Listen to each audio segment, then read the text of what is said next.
Zorya and the Geese-Swans. Once upon a time, in a cozy little cottage nestled by a whispering forest, lived an old man and an old woman. They had a kind daughter, Zorya, and a very young son, Misha. Each morning, before heading to their work in the fields, the old folks would gently remind Zorya, "My dear daughter, my beloved daughter, do not leave the yard and watch over your brother. When we return, we will bring you a beautiful scarf and a sweet bun." Zorya nodded, promising to be good.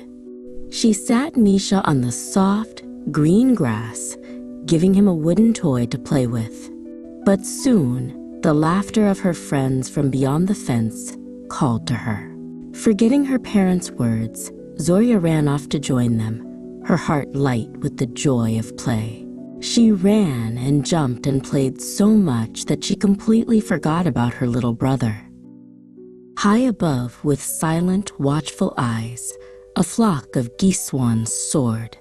They had long been known for their mischief, sometimes snatching away unattended children. Spotting Misha alone in the yard, they swooped down with a whoosh of powerful wings. Before he could even cry out, they gently but firmly picked him up by his little arms and carried him far, far away, beyond the winding river, beyond the ancient forest, towards the distant high mountains.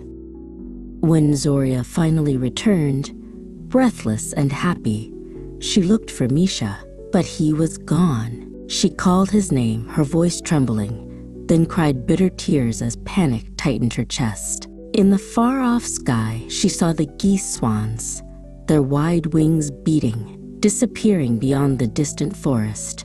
A cold dread settled in her heart. She knew what she had done. Crying wouldn't help now. She had to save her younger brother. Without another thought, Zorya began to run. She ran as fast as her small legs could carry her, across the familiar field that stretched behind her home. Her heart pounded with determination.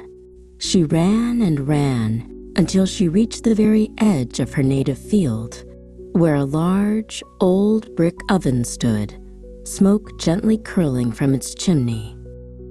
"Dear oven," Zorya pleaded, her voice a little breathless, "tell me, where did the Geese-Swans take my brother?" The oven, with a warm, rumbling voice, replied, "Eat my rye pie, and I'll tell you." Zorya, remembering the fine foods at home, quickly shook her head. "No way. We don't even eat common wheat pies at home." The kind oven, saddened by her refusal, remained silent, and Zorya, with a sigh, ran further. Soon, she reached the bank of a wide, flowing river, its waters sparkling under the sun.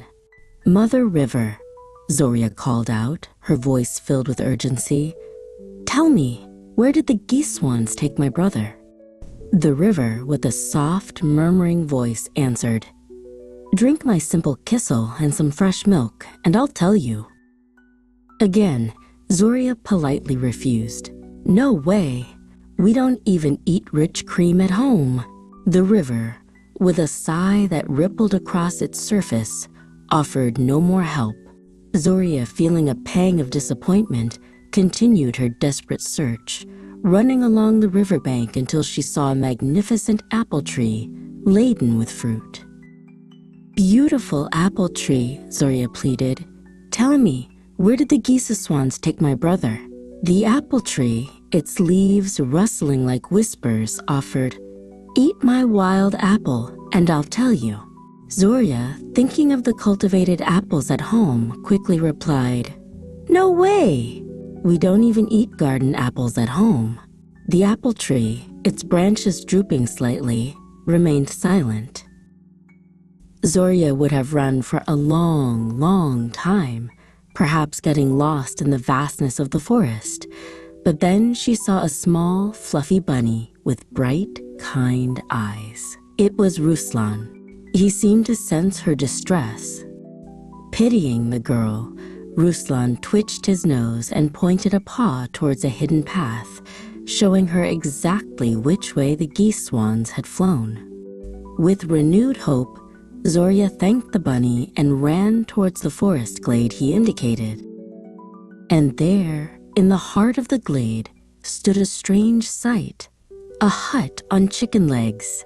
It wasn't just standing, it was slowly turning and creaking, groaning from old age and boredom. Zorya peered inside and saw her little brother, Misha, sitting on the grass, happily playing with shiny golden apples. Her heart leaped with joy and relief. Without a moment's hesitation, Zorya rushed forward, scooped up her brother, and began to run back the way she came. But the Geese-Swans, who had been resting nearby, saw her. They honked loudly, flapped their wide wings, and took to the sky, chasing after the children with alarming speed. Zorya ran and ran, clutching Misha tightly. The Geese-Swans were gaining on them, their honks echoing through the forest. Just when she thought they would be caught, she saw the magnificent apple tree again, its branches heavy with fruit. "Apple tree, beautiful one, hide us!" Zorya cried, her voice desperate. The apple tree, remembering Zorya's earlier refusal, rustled its leaves sadly. But seeing the fear in her eyes and the approaching Geese-Swans, it offered again. "Eat my wild apple, and I will hide you." This time, Zorya didn't hesitate. She quickly plucked a wild apple and ate it, offering a bite to Misha too. As soon as they finished the apple tree swiftly covered them with its thick, leafy branches. The Geese-Swans flew around, circling the tree, their sharp eyes peering through the leaves, but they couldn't see the children. Zorya and Misha stayed perfectly still until the honking faded into the distance. When the coast was clear, Zorya grabbed Misha's hand and they ran further, deeper into the forest, trying to find their way home. But the Geese-Swans, ever watchful, spotted them again. They let out loud honks and began to chase them once more. Soon, they reached the wide, flowing river again.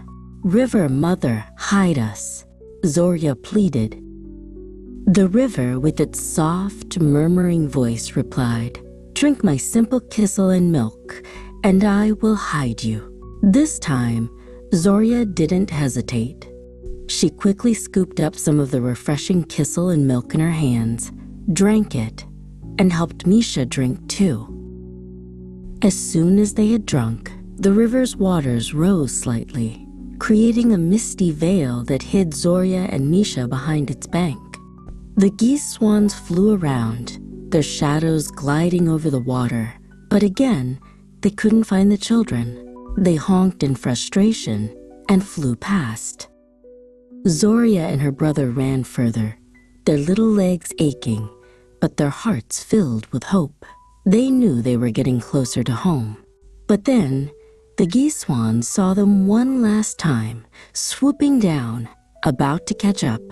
And just ahead, Zorya saw the old brick oven, smoke gently curling from its chimney. "Stove, dear one, hide us," she pleaded. The oven, with its warm, rumbling voice, offered, "Eat my rye pie, and I will hide you." This time, Zorya didn't even think about refusing. She quickly grabbed 2 warm rye pies, one for herself and one for Misha, and they both took big bites.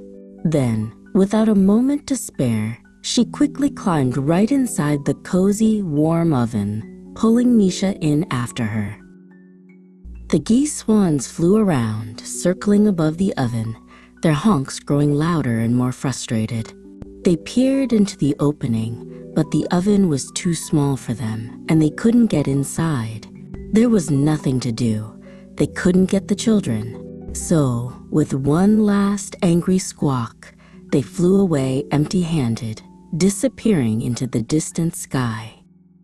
Zorya waited until she was sure the Geese-Swans were truly gone. Then, she and Misha carefully climbed out of the warm oven. With happy hearts, Zorya grabbed her brother's hand, and they quickly returned home, running through the familiar fields. Just as they reached their cozy cottage, Mom and Dad came walking down the path, bringing a beautiful scarf and a sweet bun, just as they had promised. Zorya hugged them tightly, her heart full of love and relief.